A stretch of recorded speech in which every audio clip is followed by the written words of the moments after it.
What it do is Glad Gaming. In today's My Hero Ultra Rumble video, we will be predicting the movesets of potential characters coming to the game. Now you might be wondering, why is One's Justice on my screen if this is an Ultra Rumble video?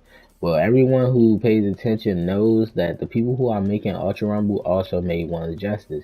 And all the moves that you see in Ultra Rumble are basically copy and pasted from this game. So we can use this game as a gauge to see what moves they're going to implement into Ultra Rumble for certain characters. So we're going to start this series off hot with one of my favorite characters, the true MC of MHA, Shota Aizawa, aka Eraserhead. Now we all know if we played the beta that each character has three main moves. Their A move, their B move, their Y move, or their R2 move, their R1 move, and their L1 move. And some characters even have an extra move that they can use with Triangle, like Bakugo.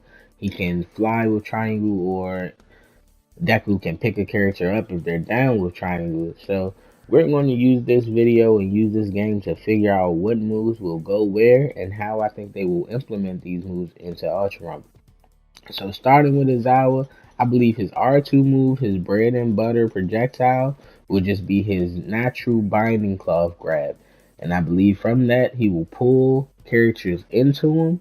On this game, he can either pull you in or throw you away. I don't believe they'll put the throwaway, even though I feel like maybe the throwaway will get more damage. But because Aizawa isn't a projectile heavy character and that game is a projectile heavy game, I feel like it'll make more sense for him to pull you into him to get you hit with another one of his special moves or get you pulled into just his basic square combo.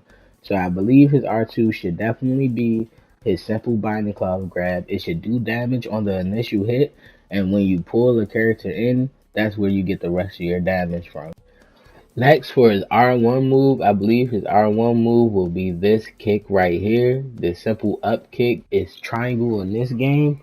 So the reason why I think that will be his R1 move, because it's a good crowd clearer. It can be used as a good AoE move, just like Froppy has her move where she whips her tongue around her. It'll be a good move to knock enemies back, and especially if you surround it, it'll be a good move to knock enemies back and give yourself some space using Aizawa, because Aizawa isn't as fast as other characters or even as strong as other characters. So a move like that to give him that needed space, knocking the character up or knocking the character back so he can either escape or, figure out what's next for him, is definitely very helpful for a character like Aizawa. He needs as much space as possible to get his moves off, especially if he's getting rushed down by someone like All Might or Deku, a heavy melee character, a hard-hitting character. He needs something to knock them back so he can regroup. And for his next move, his L1 move, I feel like this is where we should implement his quirk Erasure. So on this game, he has a move where he grabs you with his mining claws, erases your quirk, and then sends you spinning to the ground. Now I believe this move should be the exact same. Now if you can see here, this move's distance on this game is already crazy, so it will fit perfectly into Ultra Rumble, and it also makes sense because it wouldn't be fair to have Aizawa and not have his Erasure quirk.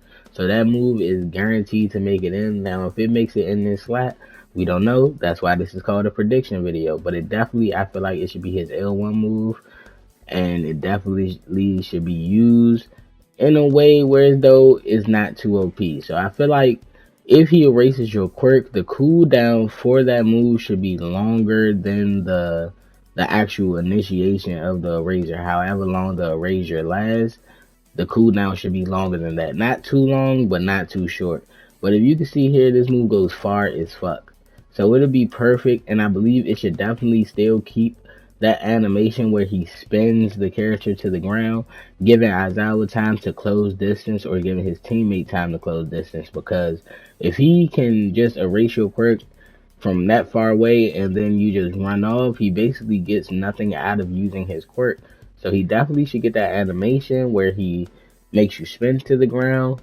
That way he can close distance and actually get some attacks in while you don't have your quirk. Now, if you can just lose your quirk and run off, he gets really nothing out of his quirk. I guess he takes you out of the fight for a little bit, and that's fine. But, you want to make sure I feel like they should make sure that at least he can combo up in case he's in a 1v1 situation. So that animation is very needed, even for his teammates, just so his teammates can get in and help him out and get some attacks off while the enemy doesn't have their quirk. So it definitely should keep that spin to the ground animation. Also, I feel like the initial hit again should do damage. As soon as it hits, that hit should do damage as well as the quirk activation after it, and that will be a great move for Aizawa to have. Now, next we're going to talk about their special move. Now, for Aizawa, he does have his binding claw. So I feel like for his triangle move, it should be just like Froppy's. Now, if you never played Froppy, Froppy's triangle move is when one of her teammates goes down, she can hit triangle, use her tongue, and pull her teammate away from damage, also giving them an instant res. I feel like it's a no-brainer for Aizawa. I mean, characters share moves already. Deku and All Might both have a move where they lift a character up on their back and can carry him out of damage also while resing them. So I feel like it shouldn't be much of a problem if Aizawa and Froppy share a triangle move as well. He should grab you while you're down with his binding claw, pull you to him, get you a res, get you out of danger as well, just like Froppy does it. That way you can get right back into the fight. And his movement, I mean, come on, let's keep it canon. We see that Aizawa swings around with his binding club all the time. So he should definitely be able to use his binding club just like Froppy uses her tongue. And that's use it to attach to objects and swing around. Now, I don't think it should go as far as Froppy's or even be as fast as Froppy, because what makes Froppy special at that point. But it definitely should be a part of his movement, just like how Deku can also use his Black Whip to move around the map. So as far as his class, I truly believe that it's a no-brainer that he will be in the same class as Dobby, and that is a technical character. It only makes sense, especially putting his quirk into account, that he should be a technical character or even a support character. I don't feel like he should be a support character, but that's possible. But I definitely think he will be a technical character in this game. And for an extra little tidbit, I believe his basic combo will be this right here, where he ends with the 3 kicks. That way, knocking the character to the ground. Most characters in Ultra Blue's basic combo has a knockdown, so I feel like this is definitely what they're going to be using. And boom, there you have it. We have a perfect setup for Shota Aizawa, in my opinion. Thanks for watching. If you stuck around this long, in the next video, I'll be doing a villain. I'll try to do a hero, then a villain with every video I do, unless you guys put down in the comments a specific character you would like to see.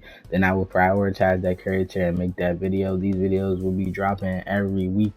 I might drop 2 a week. I might drop some before Friday, but I'll try to usually drop these on Friday, so keep an eye out for it.